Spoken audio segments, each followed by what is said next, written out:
Ադանայի մասով ոչ ոք տարածքային նկրտումներ չունի։ Ազգային ժողովի նիստում ասել է ուժեղ Հայաստան դաշինքի քարտուղար Տիգրան Աբրահամյանը։ Նրա խոսքով չի կարելի նույնացնել Հայաստանն ու պատմական հայրենիքի գաղափարը։ Եկեք նաև հիշենք Ադանայի ջարդը 1909 թվականին, որը որ հայոց ցեղասպանության դրվագներից մեկն է։ Շուրջ 30,000 հայ կոտորվել է Ադանայում։ Եվ հիմա դնում ենք, համեմատում ենք Հայաստանի այս տարածքը 10 տարի եղել է ստենդե։ Ժողովուրդ, Հայաստանի Հանրապետություն եւ պատմական հայրենիք հասկացությունները եկեք չխառնենք, մենք ունենք պատմական հիշողություն։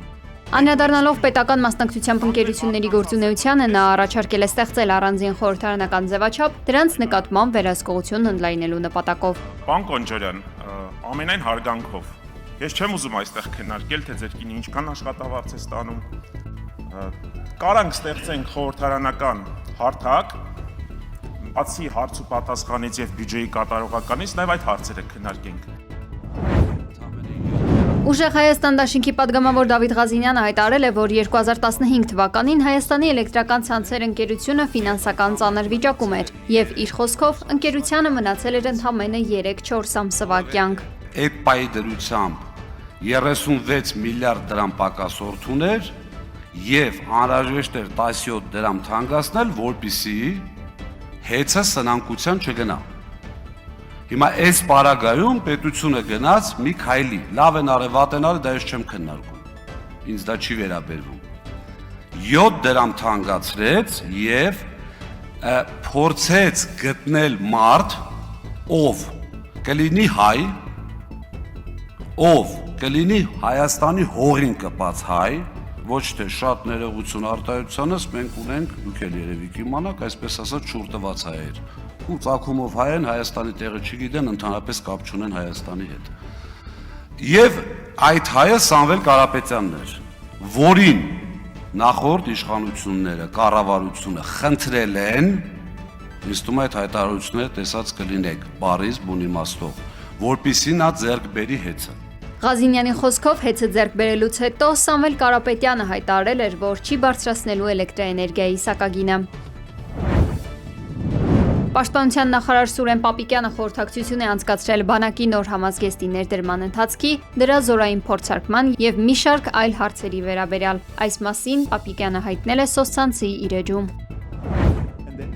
Ադրբեջանի եւ Թուրքիայի նկատմամբ տարածքային պահանջներ սահմանող հոդվածը պետք է հանվի Հայաստանի սահմանադրությունից, հայտարարել է Ադրբեջանի նախագահի օգնական Հիկմեթ Հաջիևը։ Երբ այդ տարածքային պահանջները հանվեն, Ադրբեջանը խնդիր չի տեսնում վերջնական խաղաղության պայմանագիր ստորագրելու հարցում։ Ավելին, մեր տարածաշրջանում արդեն իսկ գոյություն ունի փաստացի խաղաղ իրավիճակ, նշել է Հաջիևը։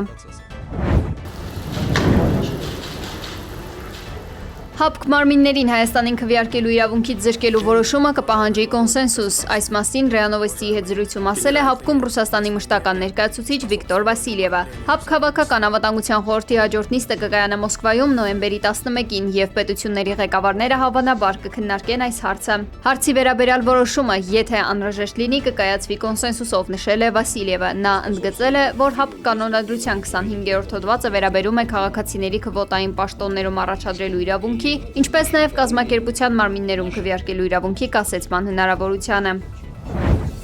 Ուկրաինական ԱԹՍ-ները Սև ծովում հարվածել են Կամերունի դրոշով նավարկող Նադեժդա նավին, որն ուղևորվում էր Նովորոսիսկ։ Մրգերով եւ բանջարեղենով բեռնված նավը դուրս էր եկել թուրքական Սամսունից։ Հարձակման հետևանքով անձնակազմի 4 անդամ է տուժել։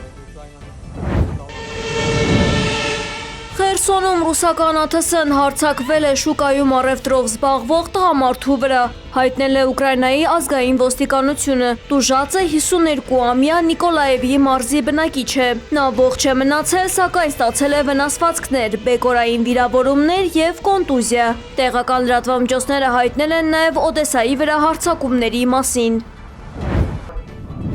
ԱՄՆ նախագահ Դոնալդ Թրամփը հայտարարել է, որ ցանկանում է Իրանին բոլոր շանսերը տալ հակամարտությունը սրելուց առաջ։ Ամերիկացի առաջնորդը լրագրողներին ասել է, որ այս պահին դժվար է իրականացնել այն ծրագրերը, որոնք պատրաստել է Վաշինգտոնը եւ որոնք շարունակում են ուժի մեջ մնալ։ Թրամփի խոսքով ինքը հպարտ է, որ միշտ մարդկանց հնարավորություն է տալիս։ Հիմա ԱՄՆ-ն Իրանի հետ քննարկում է Հորմուզի նեղուցի ամբողջական բացումը, որը կարող է տեղի ունենալ արդեն վաղը, նշել է ԱՄՆ նախագահը։ Նրա խոսքով երկխոսությունն ընթանում է Սաուդյան Արաբիայի, Կատարի, Արաբական Միացյալ Էմիրությունների եւ այլ երկրների աջակցությամբ։ Բանակցությունների երկրորդ փուլի թեման լինելու է ատոմը։ Թրամփը շեշտել է, պետք է Իրանի ապամիջուկայնացում տեղի ունենա։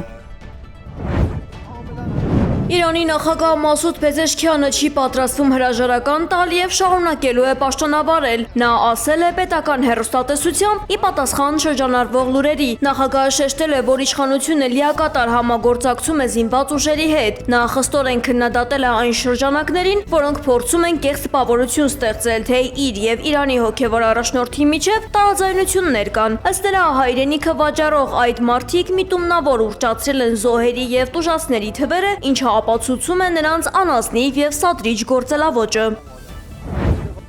Դոնալդ Թրամփը հերթական սուր քննադատությամբ է հանդես եկել Իրանի ղեկավարության հասցեին, նրանց վարքագիծը որակելով երկերեսանի։ Ըստ Թրամփի Թեհրանը գաղտնի հանդիպումներ է աղերսում, սակայն հանրությանը կեղծ տեղեկություններ է հրամցնում բանակցությունների բացակայության մասին։ Սպիտակ տան ղեկավարը շեշտել է, որ Հորմուզի նեղուցը գտնվում է ամերիկյան ռազմական ուժերի բացարձակ վերահսկողության ներքո, ինչը բացառում է Իրանի ինքնիշխան գործողությունները։ Վաշինգտոնի այս անզիջում դիրքորոշումը նպատակ ունի պարտադրել կապիտուլյացիոն համաձայնագիր եւ վերջնականապես կասեցնել Իրանի միջուկային հավակնությունները։ Մասնագետների կարծիքով նմանատիպ հայտարարությունների աջակցակիացումը փաստում է երկու երկրների միջև դիվանագիտական վստահության, իսպառ բացակայության եւ տարածաշրջանային լարվածության նոր փուլի մասին։